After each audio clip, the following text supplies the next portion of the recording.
بسم اللہ الرحمن الرحیم الحمد للہ رب العالمین والعاقبۃ للمتقین والصلاة والسلام علی سید الانبیاء نبینا محمد وعلی آلہ وصحبہ ومن تبعہم بإحسان الی یوم الدین، اما بعد۔ معزز ناظرین، مشاہدین کرام، اسلامی بھائیوں، عزیز ساتھیوں، محترم بزرگوں، ماؤں اور بہنوں، آج کی اس نشست میں بھی اس سے پہلے کی جو نشست یا پہلے اس سے گزشتہ ہفتے کی جو نشست میں جو مہینہ ہمارے اوپر سایہ فگن ہے، رجب کا مہینہ، اسی کے تعلق سے چند باتیں آپ کے سامنے رکھی گئی تھیں۔ اسی کڑی کو آگے بڑھاتے ہوئے میں آج چند باتیں مزید آپ کے سامنے عرض کروں گا، اللہ سے دعا کرتے ہوئے کہ اللہ ہمیں حق کہنے کی، حق سننے کی اور حق پر عمل کرنے کی توفیق عنایت فرما، آمین۔ معزز ناظرین، مشاہدین کرام، اس سے گزشتہ ہفتے کی جو نشست تھی، اس نشست میں آپ کے سامنے باتیں جو رکھی گئی تھیں رجب کے مہینے کی حقیقت قرآن و حدیث کی روشنی میں، اس میں باتیں بتائی گئی تھیں کہ رجب کا مہینہ حرمت، ادب و احترام کے ان 4 مہینوں میں سے ہے جس کو اللہ تعالیٰ نے کہا کہ سال کے 12 مہینے ہیں، اور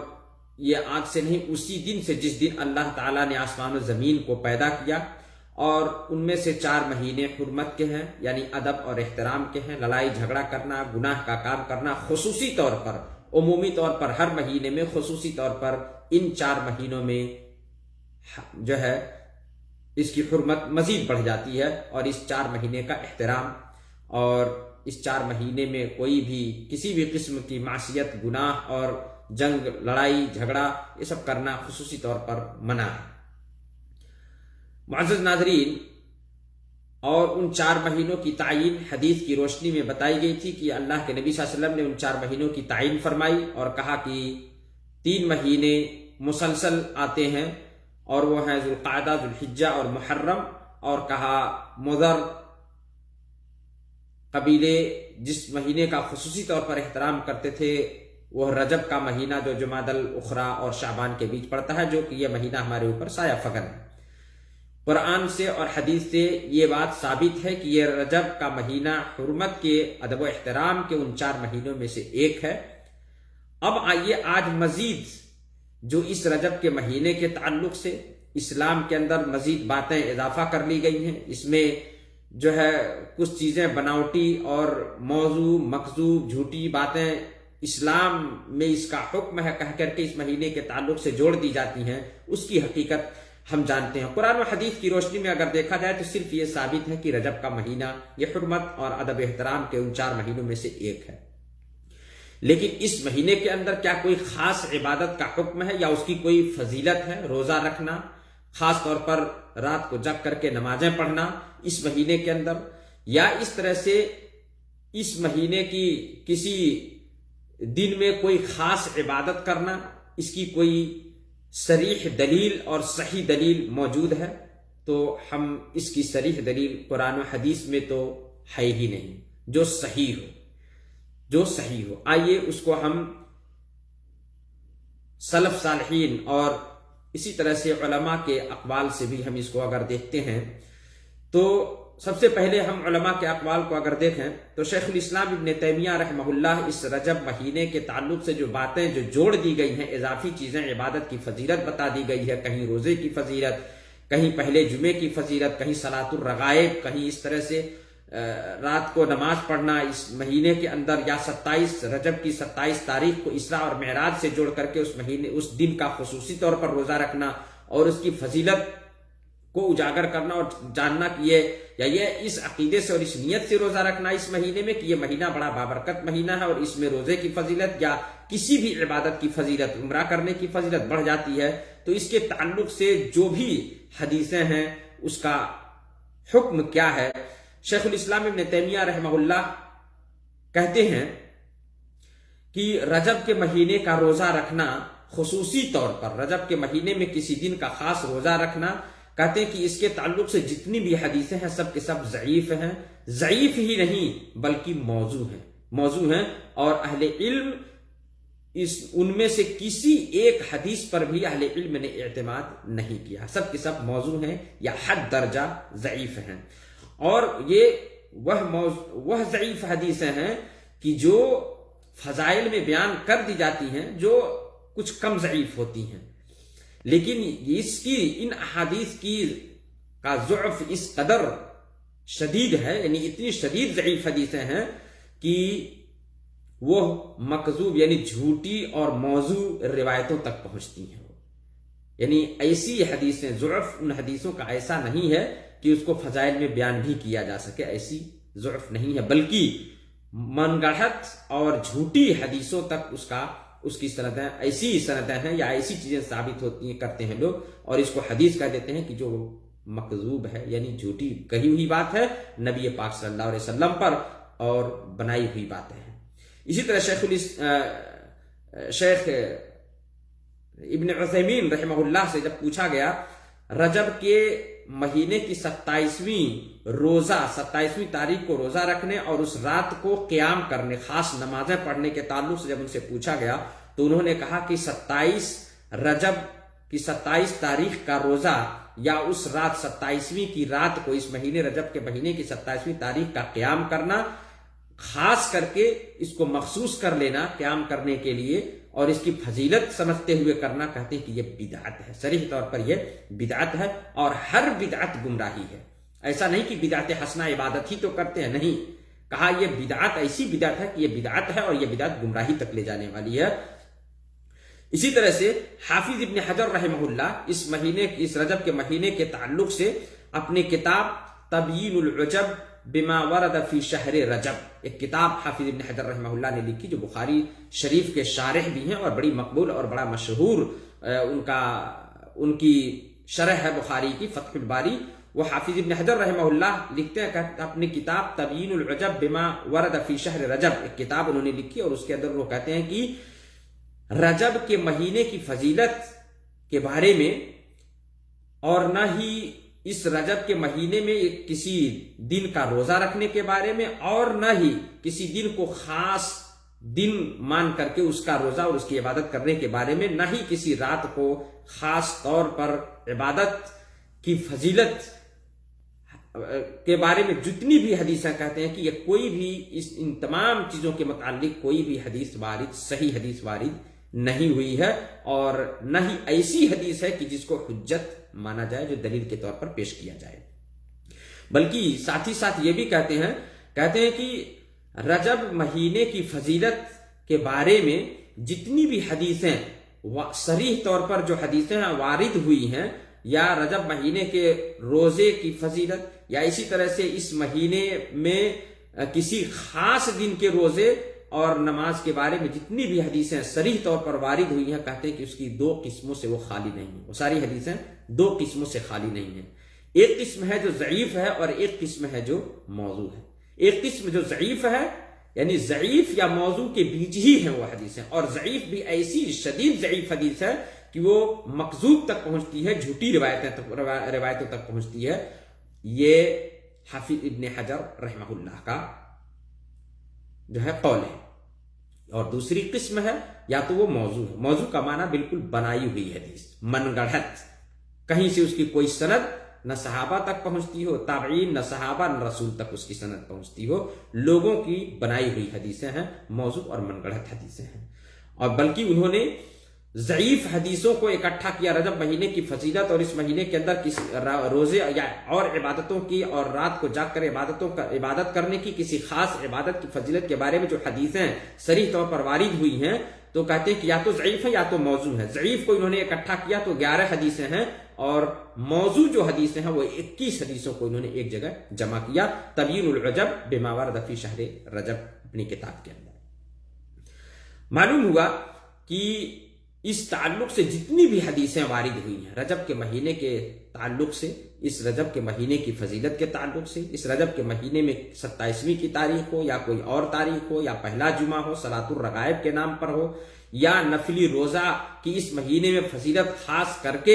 بڑھ جاتی ہے، یہ ماننا یہ سب کے سب اس کے اندر جو بھی عبادت خاص ہے وہ کہیں بھی صحیح حدیث سے یا اس قابل وہ حدیث ہو کہ جس کو حجت مانا جائے اور عبادت کو ثابت کیا جائے، اس کی فضیلت کو ثابت کیا جائے، ایسی کوئی حدیث وارد نہیں ہوئی ہے۔ تو ذرا غور کریں، جب حدیث صحیح نہیں ہے، جب مکذوب یا جھوٹی اور من گھڑت حدیثیں ہیں اور اس کی بنیاد پر کسی عبادت کو اپنی طرف سے ثابت کرنا، یہ کیا ہے؟ نبی پاک صلی اللہ علیہ وسلم کے اوپر جھوٹی بات باندھنا ہے، جھوٹی بات باندھنا ہے۔ بلکہ بہت ساری جیسے مشہور بڑی حدیثیں لوگ لکھ بھی دیا کرتے ہیں، سوشل میڈیا پر آج کل چل جا رہا ہے، تو ان حدیثوں کو لکھنا بھی نہیں چاہیے میرے عزیز ساتھیوں، لکھنا بھی نہیں چاہیے، اور وہ اس لیے کہ آپ اس مکذوب یا موضوع یا ضعیف درجہ ضعیف حدیث کی آپ نشر و اشاعت میں لگ جاتے ہیں اگر آپ اس کو یوں ہی لکھ دیتے ہیں اور اس کو شیئر کر دیتے ہیں یا لائک کرتے ہیں۔ تو جیسے مثال کے طور پر بڑی مشہور ایک حدیث ہے کہ جب رجب کا مہینہ آتا ہے تو اللہ کے نبی صلی اللہ علیہ وسلم کی طرف منسوب کر کے یہ بات کہی جاتی ہے کہ اللہ کے نبی صلی اللہ علیہ وسلم جب رجب کا مہینہ داخل ہوتا تھا تو یہ دعا پڑھتے تھے، اللہم بارک لنا فی رجب و شعبان و بلغنا رمضان۔ مسند احمد کے اندر یہ ہے، لیکن شعیب الارناؤط رحمہ اللہ نے مسند احمد کے اندر اس حدیث کو کہا کہ حد درجہ ضعیف ہے، یہ ضعیف حدیث ہے، اس کی سند ضعیف ہے۔ تو یہ ایسی چیزیں بھی نہیں کہنا چاہیے اور نہ لکھنا چاہیے۔ وہ چیزیں، ان چیزوں پر عمل کرنا ہمارے لیے کافی ہے جو نبی نے ہمیں بتایا اور صحیح حدیثوں میں وارد ہیں، جو صحابہ نے کیا، یہ ہمیں ہمارے اعمال، ہمارے درجات کی بلندی اور ہماری مغفرت کے لیے انشاءاللہ یہ کافی ہیں۔ اللہ کے نبی صلی اللہ علیہ وسلم ہی کو اللہ تعالیٰ نے اسوہ بنا کر کے بھیجا اور کہا جتنا نبی نے کیا اتنا کر لو، کافی ہے۔ اللہ کے نبی صلی اللہ علیہ وسلم کی پیروی کر لو، اللہ کے نبی صلی اللہ علیہ وسلم نے جو کیا اتنا کر لو، کافی ہے۔ اپنی طرف سے مزید کسی چیز کو اضافہ کر کے عبادت کے نام پر، زیادہ نیکی کمانے کے نام پر، فضیلت کے نام پر یہ کرنا بالکل اسلام کے اندر بالکل یہ صحیح نہیں ہے، بلکہ ایسا کرنا نبی پاک صلی اللہ علیہ وسلم کے خلاف بات جاتی ہے۔ اور ذرا غور کریں کہ جب نبی صلی اللہ علیہ وسلم کی بات سے ہٹ کر، نبی کے عمل سے ہٹ کر اگر کوئی عمل کرتا ہے تو کیا وہ قابل قبول ہو سکتی؟ وہ عمل قابل قبول ہو سکتا؟ وہ عبادت قابل قبول ہو سکتی؟ ہرگز نہیں۔ تو جھوٹ کا ایک تو بدعت کا ارتکاب اور دوسرا نبی پاک صلی اللہ علیہ وسلم جس کو اللہ تعالیٰ نے نمونہ بنا کر کے بھیجا، ان کو اسوہ بنا کر کے بھیجا، ان کی پیروی اور انہوں نے جو کیا اتنا کر لینا ہی بندے کے لیے کافی ہے۔ اور اگر کافی نہیں ہوتا، اپنی طرف سے کچھ مزید اضافے کی گنجائش ہوتی تو شریعت میں اس کو واضح کر دیا ہوتا، شریعت میں اس کو بتا دیا گیا ہوتا، لیکن ایسی بات نہیں ہے۔ تو ذرا غور کریں اور ہوش کے ناخن لیں کہ جو من گڑھت موضوع اور جھوٹی باتیں اسلام میں آمیزش کی گئیں، ملائی گئیں، اس پر عمل کرنے سے بچیں، اور نبی صلی اللہ علیہ وسلم سے، صحابہ کرام سے جو صحیح باتیں، جو صحیح عمل ثابت ہے اسی کو کافی اور شافی سمجھیں، اور اسی میں یہی ایمان کا تقاضا ہے، اسی میں بھلائی ہے، یہی ایمان کا تقاضا ہے۔ بلکہ ساری حدیثیں جتنی بھی، جس طرح سے بہت ساری حدیثیں ہیں جو موضوع ہیں، رجب کے مہینے میں نماز پڑھنا، رجب کے مہینے میں عمرہ کرنا، رجب کے مہینے میں جو ہے خاص طور پر اس کی فضیلت کو مانتے ہوئے یوں ہی عام عبادت کریں، عمرہ بھی کریں، جائز ہے، بالکل کریں، نیکی ملے گی، لیکن یہ سمجھ کر کہ اس نیت سے کہ اس رجب کے مہینے میں عمرہ کی فضیلت اور بڑھ جاتی ہے، جیسے رمضان کے مہینے کے اندر ایک عمرے کا ثواب ایک حج کے برابر نبی صلی اللہ علیہ وسلم نے کہا، اور رجب کے مہینے میں بھی عمرہ کا ثواب بڑھ جاتا ہے، تو ایسا نہیں، ایسا اگر ہے تو وہ عمل بیکار ہے، اس لیے کہ بدعت ہے۔ اور ایسا سوچ کر کے اس نیت سے کرنا کہ اس مہینے میں، رجب کے مہینے میں عمرے کی فضیلت ہے، رجب کے مہینے میں روزے کی فضیلت ہے، رجب کے مہینے میں کسی خاص نماز کی فضیلت ہے، تو ایسا نہیں ہے، اس لیے کہ یہ چیز ثابت نہیں ہے۔ اور جب نبی سے اور صحیح حدیثوں سے ثابت نہیں ہے تو ذرا غور کریں، ہم اپنی طرف سے کسی چیز کو افضل اور کسی چیز کو مفضول کیسے کر سکتے ہیں، جبکہ نبی پاک صلی اللہ علیہ وسلم نے نہیں کیا اور نہ ہی سمجھا اور نہ ہی صحابہ کو تعلیم دی۔ ابو بکر الطرطوشی اپنی کتاب البدع والحوادث میں لکھتے ہیں کہ رجب کے مہینے میں روزہ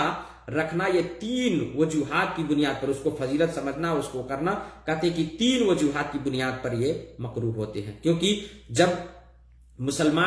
اگر کوئی مسلمان اس روزے کو ہر سال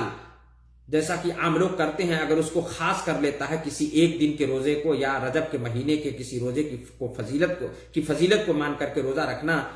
خاص کر دیتا ہے، تو کہتے ہیں کہ یہ ان حالات سے خالی نہیں ہے. یا تو وہ رمضان کے مہینہ جیسا رمضان کے مہینے کا روزہ فرض ہے، اسی طرح رجب کا بھی روزہ فرض مانا، جیسے 27 رجب کو لوگ رکھتے ہیں، اور یا تو رمضان کے روزے کی طرح وہ فرض اس کو مان لیں گے، یا تو ایسی سنت ہے کہ جس کی فضیلت نبی صلی اللہ علیہ وسلم نے خود رکھا ہے، جیسے اور روزے ہیں، ہر ہفتے کی سوموار یعنی پیر کو اور جمعرات کو روزہ رکھنا نبی صلی اللہ علیہ وسلم کی سنت سے ثابت ہے. ہر مہینے کی 3 روزے رکھنا، ایام بیض جس کو کہتے ہیں 13، 14 اور 15 ہجری تاریخ سے روزہ رکھنا، یہ سنت ہے، نبی صلی اللہ علیہ وسلم سے صحیح حدیث سے ثابت ہے، آپ ایسا کرتے تھے. تو یا تو یہ سنت ثابت ہوتی، یا تو کہتے ہیں کہ یہ مان کر کے کہ اس کا تمام مہینوں پر اس روزے کی فضیلت ہے، یا تو سنت ہو، یا تو فرض ہو، یا تو اس رجب کے مہینے میں روزے کی فضیلت اور مہینوں سے بڑھ جاتی ہے. اور اگر ان تینوں باتوں میں سے کوئی بھی ایک بات ہوتی، اس کی فضیلت ہوتی، یا یہ سنت ہوتا، یا رمضان کے مہینے کے روزے کی طرح اس کا روزہ بھی فرض ہوتا، کسی ایک دن کا روزہ رکھنا، تو اللہ کے نبی صلی اللہ علیہ وسلم اس کو بتانے سے نہیں چوکتے. آپ صلی اللہ علیہ وسلم بتانے سے نہیں چوکتے. معلوم ہوا کہ اللہ کے نبی صلی اللہ علیہ وسلم نے جو بھی اپنی امت کی بھلائی جس میں تھی اس کو ضرور واضح کیا، اور آپ بھی ضرور واضح کرتے، اور صحابہ بھی ضرور اس روزے کو کوئی نہ کوئی رکھتے. اللہ سے دعا ہے کہ اللہ تعالی ہم سب کو ایسی بدعت سے دور رکھے کہ جس بدعت سے ہماری نیت میں خلل پیدا ہو، ہمارے ایمان میں خلل پیدا ہو، اور جو بدعت ہمارے عمل کو برباد اور اکارت کر دے، تو ایسی بدعتوں سے دور رہ کر کے ہم اسی کو کافی مانیں جو نبی صلی اللہ علیہ وسلم کی صحیح حدیث سے ثابت ہے، سنت ہے، اور اسی سنت پر عمل کریں. تو رجب کے مہینے کی حقیقت صرف اتنی ہے کہ یہ حرمت اور ادب و احترام کے مہینوں میں سے ایک ہے، اور اس میں کوئی بھی کسی بھی قسم کی عبادت، نہ روزہ، نہ نماز، اور نہ ہی اس کے اندر کسی رات کو خاص کر کے عبادت کرنا، یہ کہیں بھی ثابت نہیں ہے. اللہ سے دعا اللہ تعالی ہم سب کو جو نبی سے ثابت ہے اس پر عمل کرنے والا بنائے، جو نبی پاک صلی اللہ علیہ وسلم سے ثابت نہیں ہے اس بدعت سے ہمیں دور رہنے والا بنا دے. ہم کو حق سمجھ کر، باطل کو باطل سمجھ کر، حق کو حق سمجھ کر اس پر عمل کرنے والا، اور باطل کو باطل سمجھ کر اس سے دور رہنے والا بنا دے. آمین. والسلام علیکم ورحمۃ اللہ وبرکاتہ، وجزاکم اللہ خیرا.